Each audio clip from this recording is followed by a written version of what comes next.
Za mene je bil pred februarjem, januarjem 2022 velik izziv stati na odru. Avgusta 2022 sem suvereno predavala naši zbornici in požela velik aplavz, veliko objemov dobila mojih sodelavcev, veliko spodbudnih mailov, SMS-ov.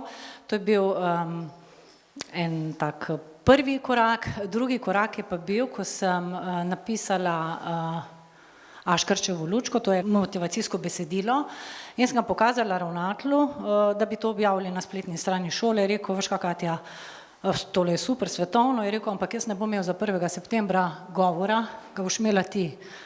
In sem pol 1. septembra res imela uvodni govor, jaz in ne ravnatelj, in sem na to ful ponosna. Ampak brez Aleksandra, njegove ekipe, brez vas mi to sigurno ne bi uspelo. Tako da hvala vsem.